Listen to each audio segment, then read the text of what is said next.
Put God first.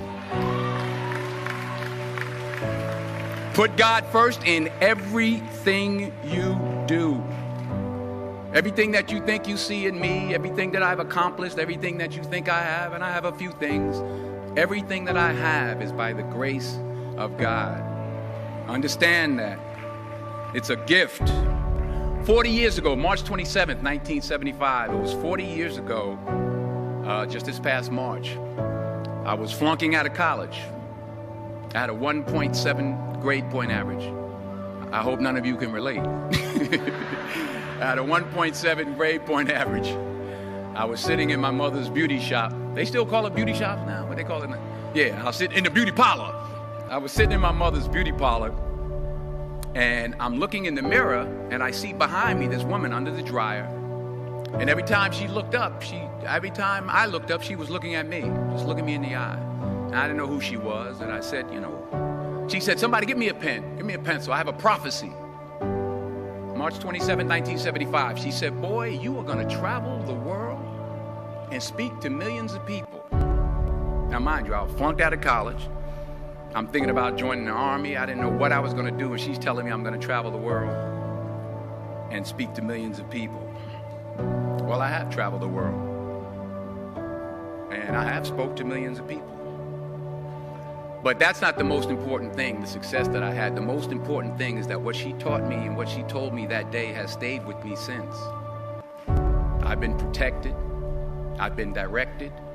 I've been corrected. I've kept God in my life, and it's kept me humble. I didn't always stick with him, but he always stuck with me. So stick with him in everything you do. If you think you want to do what you think I've done, then do what I've done and stick with God. Number 2, fail big. That's right. Fail big. Today is the beginning of the rest of your life, and it can be very frightening. It's a new world out there. It's a mean world out there, and you only live once. So do what you feel passionate about. Take chances professionally. Don't be afraid to fail. There's an old IQ test, was 9 dots, and you had to draw 5 lines with a pencil within these 9 dots without lifting the pencil. The only way to do it was to go outside the box. So don't be afraid to go outside the box. Don't be afraid to think outside the box. Don't be afraid to fail big, to dream big. But remember, dreams without goals are just dreams, and they ultimately fuel disappointment. So have dreams, but have goals. Life goals, yearly goals, monthly goals, daily goals. I try to give myself a goal every day. Sometimes it's just to not curse somebody out. Simple goals, but have goals.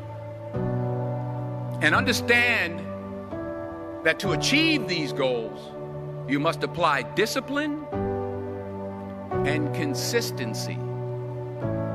In order to achieve your goals, you must apply discipline, which you have already done, and consistency every day, not just on Tuesday and miss a few days. You have to work at it every day. You have to plan every day. You've heard the saying, we don't plan to fail, we fail to plan. Hard work works. Working really hard is what successful people do. And in this text, tweet, twerk world that you've grown up in, remember, just because you're doing a lot more doesn't mean you're getting a lot more done. Remember that. Just because you're doing a lot more doesn't mean you're getting a lot more done. Don't confuse movement with progress. My mother told me, she said, yeah, because you can run in place all the time and never get anywhere. So continue to strive, continue to have goals, continue to progress. Number 3, you'll never see a U-Haul behind a hearse. I'll say it again. You'll never see a U-Haul behind a hearse. I don't care how much money you make, you can't take it with you. And it's not how much you have. It's what you do with what you have. We all have different talents. Some of you will be doctors, some lawyers, some scientists, some educators, some nurses, some teachers. Yeah, okay. Some preachers. The most selfish thing you can do in this world is help someone else. Why is it selfish? Because the gratification, the goodness that comes to you, the good feeling that I get from helping others, nothing's better than that. Not jewelry, not big house I have, not the cars, but it's the joy. That's where the joy is, in helping others. That's where the success is.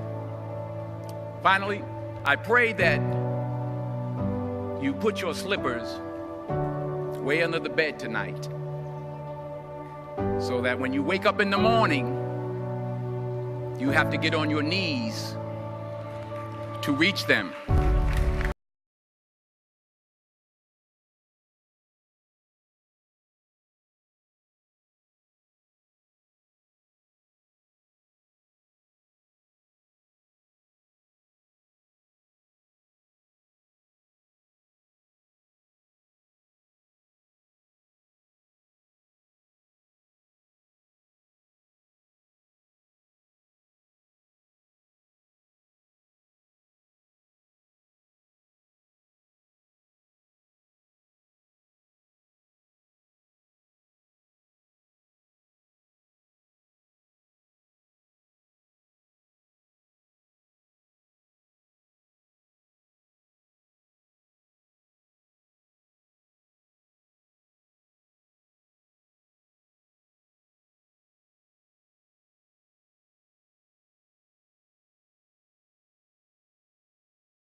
Don't just aspire to make a living. Aspire to make a difference.